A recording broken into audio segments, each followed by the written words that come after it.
Back to my channel. जो मेरा आज का टॉपिक है ये एक सबसे इम्पॉर्टेंट टॉपिक है जिसका नाम है पोर्टफोलियो डाइवर्सिफिकेशन, कि हम अपने पोर्टफोलियो को कैसे डिवाइड कर सकते हैं और पोर्टफोलियो डाइवर्सिफिकेशन हम किसे कहते हैं। तो आज की इस वीडियो में हम यही समझेंगे कि पोर्टफोलियो डाइवर्सिफिकेशन होता क्या है और हम इसको कैसे डिवाइड करते हैं।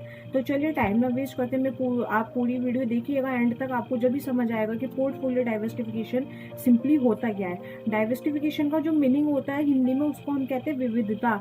विविधता मीन्स जब भी अगर हम किसी बचत की बात करते हैं, बचत से हम सबसे पहले हमारे माइंड में बचत का क्या आता है, इन्वेस्टमेंट माइंड में आता है। फिर आता है कि इन्वेस्टमेंट के सोर्स, कि इन्वेस्टमेंट के क्या क्या सोर्स हो सकते हैं। देखो सबके जितने all peoples are not same, सब पीपल्स होते हैं कि उनके माइंड में इन्वेस्टमेंट के सोर्स अलग अलग टाइप के होते हैं। कोई शेयर मार्केट में इन्वेस्ट करता है, कोई म्यूचुअल फंड में, कोई बैंक में या एफडी, बहुत सारे सोर्स होते हैं इन्वेस्टमेंट करने के। तो आज हम बात करते हैं कि आप अपने पोर्टफोलियो को डिवाइड डाइवर्सिफिकेशन कैसे कर सकते हैं, ठीक है। और हम अपने रिस्क को कैसे मैनेज कर सकते हैं, रिस्क को कैसे कंट्रोल कर सकते हैं।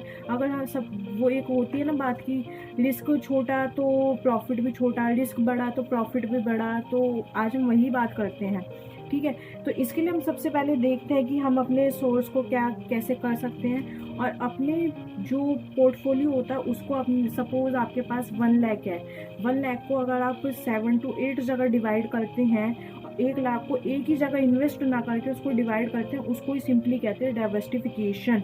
कि एक जगह पैसा ना लगा के 7-8 चीज़ों में आपने उसको इन्वेस्ट कर दिया, सिंपली हम उसको बोलते हैं, ठीक है। अब हम एक एग्जांपल के तौर पे समझाते हैं। जैसे मैंने आपको बताया कि सपोज अभी आप छोटे और आपको लगता है कि आप अभी इन्वेस्ट कर सकते हैं और आप सिक्योरिटी की भी उम्मीद रखते हैं, ठीक है। तो आप अपने 30% म्यूचुअल फंड में कर सकते हैं, आप अपने 30% एफडी में कर सकते हैं, एफडी मीन्स फिक्स्ड डिपॉजिट, और आप अपना 40% शेयर मार्केट में कर सकते हैं, ठीक है। अब इसका मतलब ये नहीं है कि आप 30% म्यूचुअल फंड में बोला तो आप किसी भी म्यूचुअल फंड में डाल लेंगे। उसकी भी काफ़ी सारी कैटेगरी होती है जिसको हम कह सकते हैं सब कैटेगरी, ठीक है। तो अब हम बात करते हैं जैसे 30% अगर म्यूचुअल फंड की बात करते हैं, आप टेस्ट सेविंग में हाई रिटर्न म्यूचुअल फंड होता है।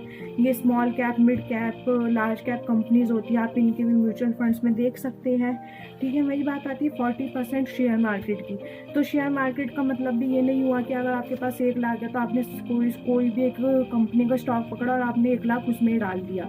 इसका कोई ऐसे पोर्टफोलियो डाइवर्सिफिकेशन ऐसे नहीं होता। सपोज आपने एक ही शेयर में सारा पैसा डाल दिया, अगर आपको लॉस लगता है तो आपको वहाँ पे आपका रिस्क बहुत ज़्यादा हो जाएगा। तो आप अगर आपके पास 1 लाख है और आप एक ही मतलब 7-8 कंपनी के शेयर्स लेते हैं, large cap, mid cap, small cap में से अपनी कंपनीज को चूज़ करते हैं जो डेप्थ फ्री हो, जिसका फाइनेंशियल स्टेटमेंट अच्छा हो, जो कंपनी अच्छी हो, आपको सारी चीज़ देख सकते हैं। अगर आप 7-8 कंपनी में इन्वेस्ट करेंगे तो सपोज आपको एक किसी कंपनी में मिनिमाइज लॉस होता है तो आपके जो रिमेनिंग 6 to 7 कंपनीज हैं उसमें आपका लॉस रिकवर होने के चांस काफ़ी अच्छे रहेंगे, आपको लॉस भी इतना बड़ा नहीं होगा। तो ऐसे आप अपने पोर्टफोलियो को डिवाइड कर सकते हैं कि आप एक ही जगह पैसा ना लगा के 7-8 जगह अपने पोर्टफोलियो को, अपने इन्वेस्टमेंट को कर रहे हैं। इससे आपका रिटर्न ऑफ इन्वेस्टमेंट भी काफ़ी अच्छा हो जाता है। तो इसीलिए आपको समझ आएगा कि पोर्टफोलियो डाइवर्सिफिकेशन का मीनिंग ये नहीं होता कि क्या कहते हैं 1 लाख आया और एक ही शेयर में सारे ले लिए, और इसलिए तो सिंपली पोर्टफोलियो डाइवर्सिफिकेशन का मीनिंग यही होता है कि आप अपने पोर्टफोलियो को डिवाइड कर सकें और आप अपना रिटर्न ऑफ इन्वेस्टमेंट अच्छा गेन कर सकें। तो चलिए, अगर आपको ये नहीं पता कि एंजल वन के ऐप पे किसी भी स्टॉक को बाय और सेल कैसे करते हैं, अब हम बताते हैं कि एंजल वन के ऐप पे किसी भी स्टॉक को बाय और सेल कैसे करते हैं। वन ऐप पे किसी भी स्टॉक को बाय और सेल कैसे करते हैं, तो इसके लिए हम आ गए एंजल वन के ऐप पे। एंजल वन के ऐप पे आने के बाद अपना डीमैट अकाउंट लॉगिन करेंगे। डीमैट अकाउंट लॉगिन करने के बाद एक सर्च बार का ऑप्शन है, यहाँ पे क्लिक करेंगे। जैसे यहाँ पे क्लिक करेंगे तो जो भी स्टॉक बाय या सेल करना चाहते हैं उसको सर्च करेंगे। अभी मैं निफ्टी बाय करना चाहती हूँ तो मैं यहाँ पे सर्च करूंगी निफ्टी। जैसे मैं निफ्टी सर्च किया, यहाँ पे काफी सारे ऑप्शन आते हैं, 29 जून, 27 जुलाई। जैसे मैं इस पे क्लिक करूंगी, यहाँ पे एक ऑप्शन चेन का ऑप्शन आता है, इस पे ऑप्शन चेन पे क्लिक करूंगी। अगर मार्केट बुलिश होती है तो कॉल साइड की तरफ अपनी पोजीशन बना सकते हैं और मार्केट बेयरिश होती है तो पुट साइड की तरफ पोजीशन बना सकते हैं। अभी मैं कॉल साइड की तरफ एक पोजीशन बना के दिखाती हूँ। तो मैं ये वाली 18,500 की स्ट्राइक प्राइस बाय करना चाहती हूँ कॉल साइड में, तो मैं इस स्ट्राइक प्राइस पे क्लिक करूंगी। जैसे ही मैं प्राइस पे क्लिक करूंगी, यहाँ पे एक बाय का ऑप्शन आता है, बाय पे क्लिक करूंगी। बाय पे क्लिक करने के बाद यहाँ पे नंबर ऑफ लॉट का ऑप्शन आता है, एक नंबर डालूंगी जितने भी लॉट मैं लेना चाहती हूँ।